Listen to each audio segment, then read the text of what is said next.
Ladies and gentlemen, you are about to hear the story of a United States Senator. You are going behind the scenes of political Washington, into the Senate chambers, the cloakrooms, the private offices, the meetings, secret and public. The locale, the background, are factual. Only the names and the stories are fiction. This is Freedom, USA. Starring Tyrone Power as the Senator of the United States, and featuring the voice of America's distinguished news commentator and Washington authority, Edwin C. Hill. Freedom, USA, the story of your government today.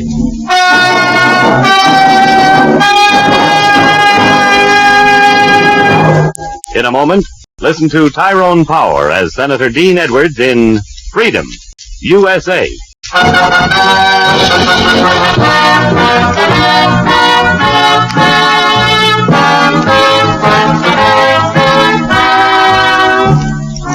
Now, we present Freedom, USA, starring Tyrone Power as Senator Dean Edwards and featuring the voice of Edwin C. Hill.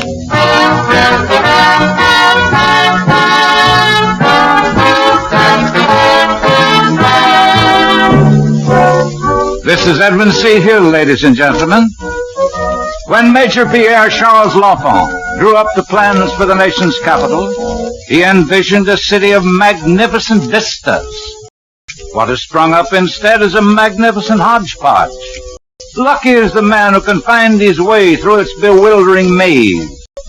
Well, no less baffling in Washington, D.C., is the labyrinth of social protocol.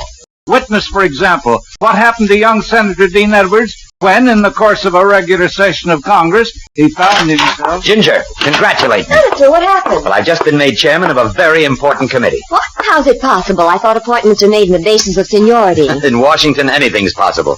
Of course, in the Senate, it takes a little longer. Well, what did you do? How did it happen? It all started 150 years ago. Oh, come now, Chief. It's a fact. 150 years ago, Thomas Jefferson had the great foresight and the vision Not a to speech. realize that if this nation under God is to prosper and to grow, Oh, dear. it must have room. As a result, on the 30th of April, 1803, the United States of America signed a treaty with the Republic of France for purchase of the Louisiana Territory. Huzzah. Now tell me, Senator, what's that got to do with you? Well, Ginger, by unanimous consent of the Senate, I've been named the chairman of a special committee, the Sesquicentennial Commission for the commemoration of the Louisiana Purchase. Well, aren't you going to congratulate me? Congratulations. I hope. Now, what's the meaning of that? How come Senator Higbee didn't get the job? He's your senior senator. Well, he was the one who proposed me to the majority leader. Senator Weaver? He declined. Too busy. After all, he's the chairman of one standing committee, a ranking member of two others. What about Senator Ames? Also declined. Said something about being married. What's that got to do with it? I don't know. I couldn't figure it out either. They all agreed, though, I'm just the man for the job. It's quite an honor, you know. Okay, it's an honor. How are you going to celebrate? Now, wait a minute. This isn't going to be a one-man celebration. There are others on the committee, Senator Rawlins. What about him? He's from Louisiana. Do you realize the Louisiana Territory included almost half of the United States? The whole area west of the Mississippi from British America to the Gulf of Mexico? All right. So what are you going to do about it? Before we're through, Ginger, we'll have every man, woman, and child celebrating. Songs, festivals, pageants. We'll have a special stamp issued. Maps, publications. Don't look now, but I think we've lost a secretary. Oh, don't be silly. We'll need a staff. I hate to say this, Chief, but somehow I have a feeling that before you're through, you'll wish you'd never heard of Louisiana.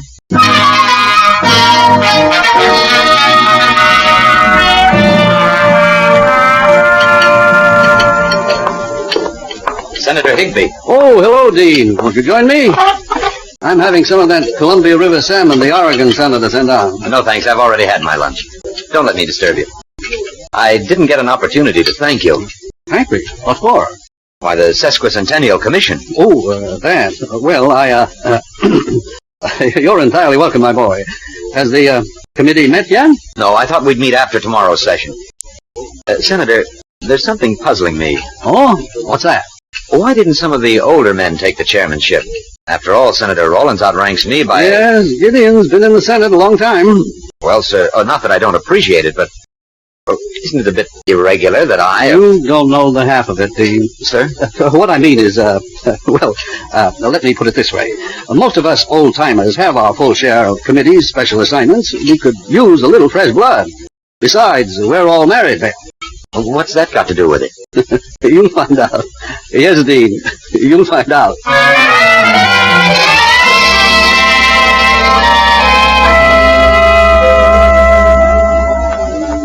Oh, Dean, Senator Caldwell. I tried to get you at your office, but you'd already gone. What can I do for you, Sam? Well, Dean, as you know, the great state of Idaho was originally part of the Louisiana Territory. And it occurred to me that on the night of the White House dinner... White House dinner? When the president entertains the president. Which president? The president of France, of course. Well, surely you're not planning to celebrate the Louisiana Purchase without inviting the president of France. Well, as a matter of fact, Sam, it hadn't occurred to me. Well, I thought of it, and I think it would be a nice touch if, on the menu, there appeared some good old Idaho potatoes. Potatoes? But, Sam, I have nothing to do with the White House menu. Oh, I realize that, Dean. But as chairman of the Sesquicentennial Committee, a little word from you can go a long way. Potatoes?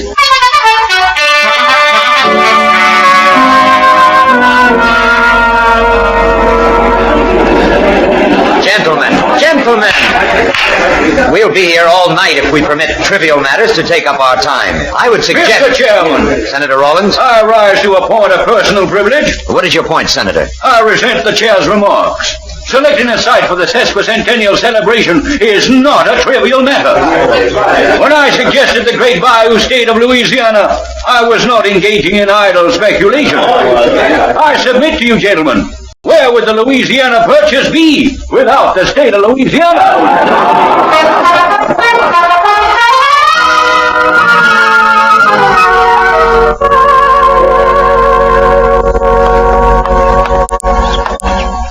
It seems pretty discouraging, Judge Parker. You'd think we were planning a picnic or a county fair. County fair, eh? Oh, there's an empty bench. Shall we sit down? Ah, that's better. You know, Dean, you remind me of the late Reverend Hale. Reverend Hale? Edward Everett Hale, author of The Man Without a Country. Oh, I didn't know he was a clergyman. Indeed, a very able and astute one. Served as Senate chaplain for a number of years. Well, the story they tell you is that he was on his way to deliver the invocation when a friend stopped him. Mr. Hale, said the friend, I suppose you look at the country and pray for the Senate. On the contrary, the Reverend replied, I look at the Senate and pray for the country. Amen. Well, that's about the way I feel. You shouldn't. Sir? The Senate sets great store on its dignity and tradition. No, precisely. Real dignity, Dean, comes from within. All the outer trappings merely serve to symbolize the office, and not the man. But these men are senators, Judge. Or the way they disported themselves in committee, why, it was a regular Donnybrook. Let me ask you this, Dean. When did your committee meet? At 10, sir. In the morning? No, right after the Senate session. It was a particularly long session, didn't recess until 10 at night. I see. And you expect a group of men with normal instincts for letting off steam after a hard day's work to have acted otherwise. No, son, you have nothing to worry about. Scratch the surface of the most dignified senator, and you'll find the grit of Main Street underneath. Relax, Steve. Senators are people.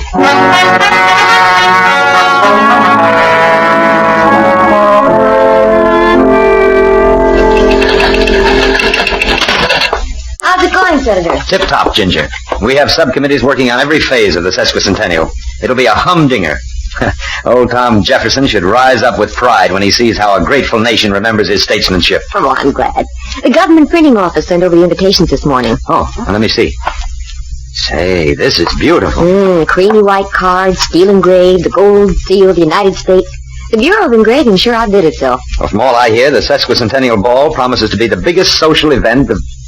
Oh, say, make a note of this, Ginger. I want one of these invitations sent to Miss Emma Brady. Emma Brady? Mm-hmm. You'll find her address in my private file. Emma Brady. Who's she? Just an old flame back home. I can just see her, framing the card, hanging it up behind her desk. A souvenir. Just an old flame, Now, don't start getting ideas, Ginger. Now, let's see, where were we? Oh, yes. The president opens the celebration with an address at the Jefferson Memorial. We'll need special boxes for the diplomatic corps. Oh, that reminds me. The State Department called. Yes? Well, the chief of protocol suggests that if the French ambassador attends, we withhold the invitation to the Chief Justice. Not invite the Chief Justice? Why not? Protocol.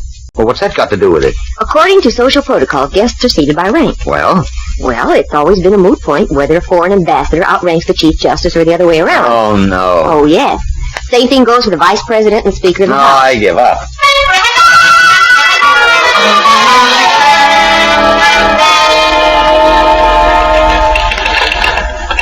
All right, Ginger, give. Who is Senator Edwards taking to the ball? I don't know. Private secretary to the boss, and you don't know? What kind of malarkey is this? I swear, Mary, I don't know. There are lots of things private, even to a private secretary. Okay, Ginger, if you don't know, you don't know. But if I get scooped on this story, you'd better start looking for another boon companion. Not to mention the nearest bomb shelter.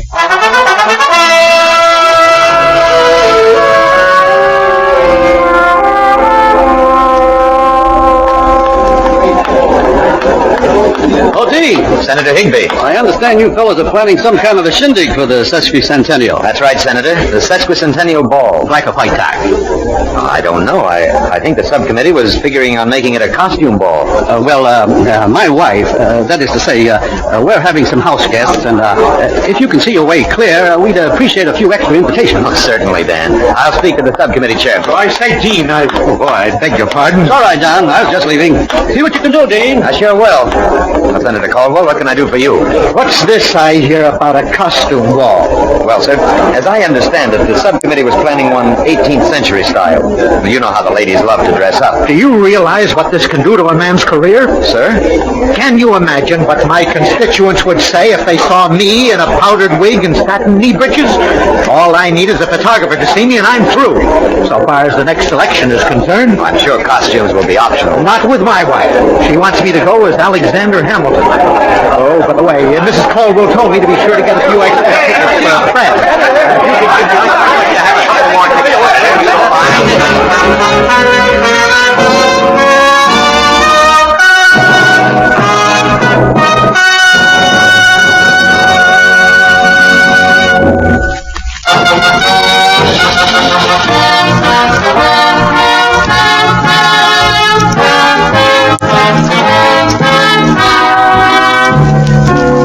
Now, back to Tyrone Power, starring as Senator Dean Edwards in Freedom, USA, and the second act of our story.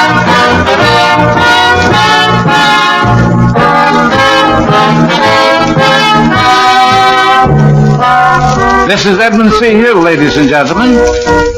Well, it looks like Senator Dean Edwards has stepped into the middle of something when he accepted the chairmanship of a special committee to celebrate the 150th anniversary of the Louisiana Purchase.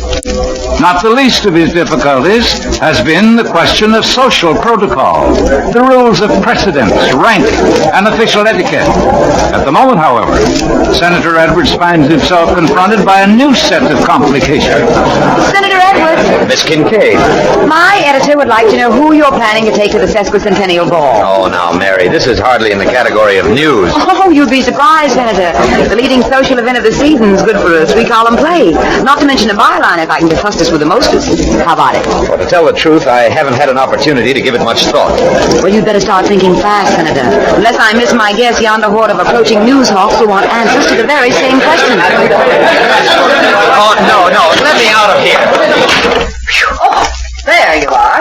Oh, Mrs. Sturdivant. Senator Edwards, this is utterly preposterous. I beg your pardon? My husband has served in the Senate for over 15 years. Won't you sit And down? I've never been so humiliated in my life. What seems to be the trouble? Only 2 invitations to the ball. Oh, I'm sorry, Mrs. Sturdivant, but the committee... I said to my husband, if the situation were reversed, I'm sure the committee would reconsider. My daughter's having her coming out party, and we're expecting a house full of guests. But Mrs. Sturdivant, there's only a limited number The of... Sturdivants have been numbered among the pioneers of this country. My mother was a Randolph. But the committee has allowed each senator only 2. Well, what are you going to do about it? I'd gladly offer you my... The majority leader will hear of this. It's to be a costume ball, isn't it? Yes? Well, I'll be there. But I shall come as Benedict Arnold. Good day, sir.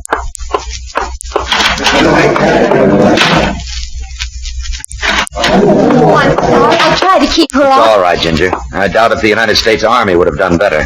What's new? Oh, Senator Fuller called. I know. His wife would like a few extra... No. He wanted me to be sure to remind you to save a few sets of the commemorative issue when it comes out. His nephew collects stamps. Oh, well, make a note to the postmaster. I did. And Senator Swanson called, seemed quite enraged. Oh? Yes, it seems that the Geographic Society issued the special commemorative map of the Louisiana Territory and left out the town of Oskaloosa. Oskaloosa? Well, what's that got to do with the Louisiana Purchase? I don't know, but you can't blame the senator for trying to put his town in the map. No, I guess not. You know, Ginger, I hate to admit you told me so, but the more I see of this celebration, the more I wish old Tom Jefferson hadn't dabbled in real estate. I swear, in the past 2 weeks, I've had more senators' wives... Say, What is it, Chief? I'll bet that's why my worthy colleagues picked me for the job. What? Why, those scoundrels knew what was coming. They talked of my singleness of purpose, but what they meant was my singleness. Singleness? Bachelorhood.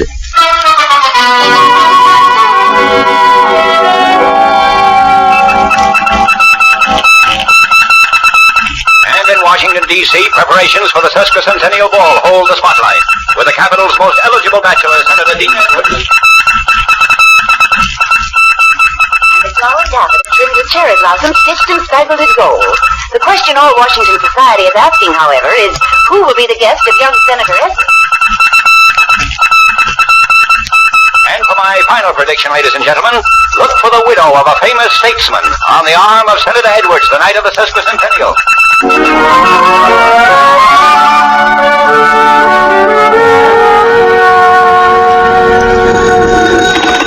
Senator Edwards' office? No, I'm afraid the senator will not be available for any interview this week. I'm sorry. Thank you. Senator Edwards' office? No, I'm sorry, the senator is not in. Invitations? Oh, I'm afraid they're all gone. But there are no more, I'm sorry. Yes, I'll tell him. Thank you. Well, Ginger, I guess we're all set. The chief of police tells me they anticipate a turnout of 250,000 people at the Jefferson Memorial tomorrow. That's almost as many as have been trying to get you on the phone today. Mary Kincaid's in your office now. In my office? Who let her in? Who can keep her out? Well, we'll make short work of that. Miss Kincaid, do you realize this is my office and you're sitting in my chair? Yes, and I must say, Senator, it's not very comfortable. I've been waiting for you 3/4 of an hour, and you don't even say I'm sorry. Now, Senator, all I want to know is who are you taking to the ball? What's the big secret? It's no secret. It seems to me you're missing the point entirely. We're commemorating the sesquicentennial of the Louisiana Purchase, and not my social life. That is for the history book, Senator. Surely you must realize the moment you took office, you kissed your private life goodbye. I'd like to. Excuse me, Senator.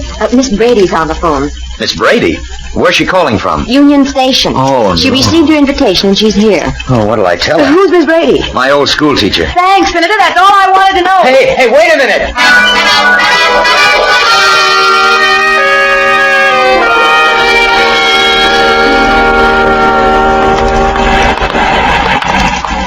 You have no idea, Miss Brady, what a pleasant surprise this is. Surprise? Now, Dean, don't tell me you've forgotten all about the invitation. Invitation? The invitation you sent me with a gold seal on it.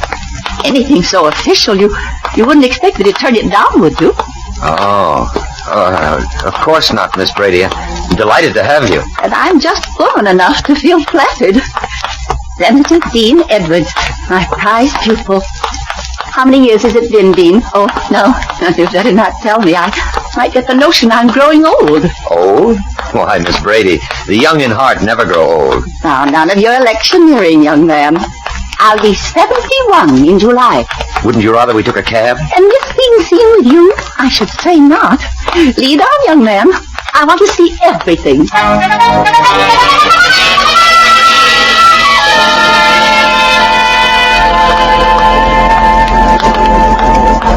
And this is what we call the Rotunda.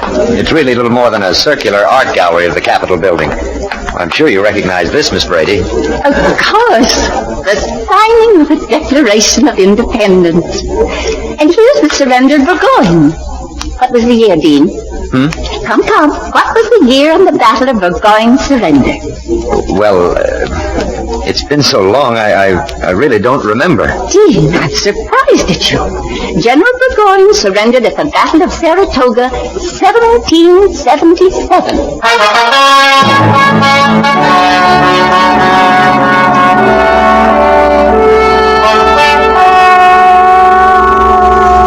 You have to help me, Ginger. I'm in a terrible jam. Anything I can do, Senator? Well, since the vice president will be unable to attend the ball, I invited his wife to be my guest as a matter of courtesy. And? Well, now Miss Brady is here. Apparently she took the invitation I sent her for a souvenir seriously. Why don't you tell her the truth? Explain the situation. Oh, I couldn't do that. It'd break her heart. Well, then explain it to the vice president. And have him refuse me the Senate floor for the rest of the session? I've had a tough enough time denying Mary Kincaid's story. Well, how about... Oh, excuse me. Senator Edwards' office? Who? Oh, yes, Mr. Speaker. Yes? Oh, I'm sorry to hear that. Yes, I'll tell him. Thank you. That was the Speaker of the House conveying his regret. He won't be able to attend the ball because his wife has come down with a virus. No, I'm sorry to hear that. Say, that gives me an idea. Yes? Protocol. What? Well, don't you see? If the Speaker of the House can't attend, the Vice President can. Protocol. Oh. No, Ginger, there's a divine providence that orders everything. Now I can take Miss Brady to the ball.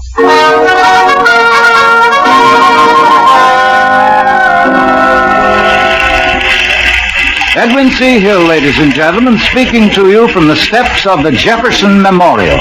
Stretching as far back as the eye can see, down to the very water's edge of the tidal basin, in fact, is a sea of humanity, all out to celebrate the sesquicentennial celebration of the Louisiana Purchase.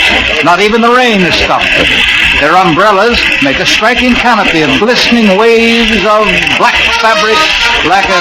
Oh, there goes the United States Marine Corps band. The President and his party stand at attention as the colorful guard pass in review.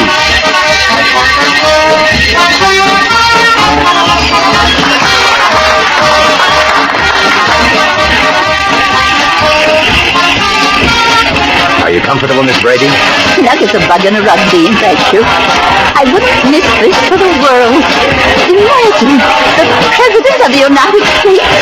So near I can almost reach out and touch him. You'd better not. Why not? See those men standing behind him? Secret Service. They'd nab you before you could lift a finger. Oh, Dean, my eyes are misted over with the rain. Tell me, those boys marching out there, Yes? are they wearing their rubbers?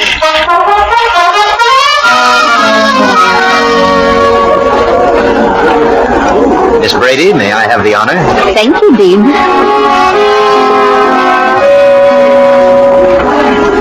Teacher, you amaze me. I didn't think you could dance so well.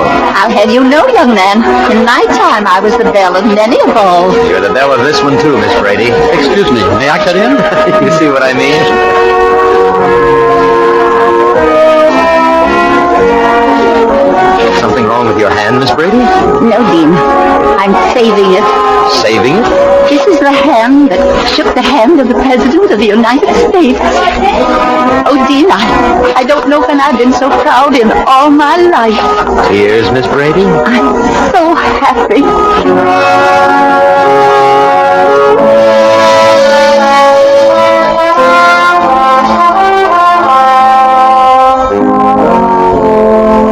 And as the flurry and excitement of another great celebration dies away, the stately lines of the Jefferson Memorial once more assumes its quiet dignity by the waters of the tidal basin. Well, Dean, I guess you must feel proud of your old school teacher. I understand she was the belle of the ball. She's a wonderful person, Judge. I owe a lot to her. Yeah, we all do, son. I think we honor ourselves when we pay homage to the humble features of our youth, the molders of tomorrow's citizens, makers of senators, presidents, and what's perhaps more important, mentors of democracy. Yes, Judge. I think old Tom Jefferson would have approved.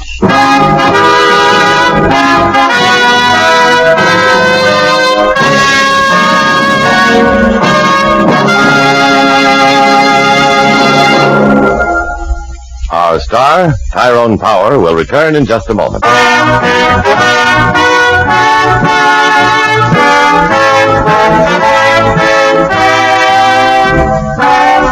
Ladies and gentlemen, this is Tyrone Power. I like America. I like America because it pays homage not merely to its heroes of battle, statesmen, and great men of science, letters, and arts, but also to the simple men and women who have selflessly dedicated their lives to the common good. Because no matter what shortcomings may exist here and there in the social fabric of our times, we are all striving to educate and inform the whole mass of the people, in the sure conviction that an educated and informed people is our best insurance for the preservation of our liberty.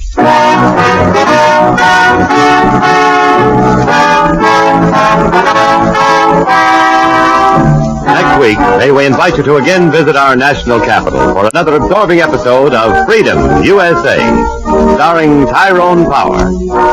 In the interest of good government, we urge you to listen to these important stories from Washington, D.C. Freedom, USA.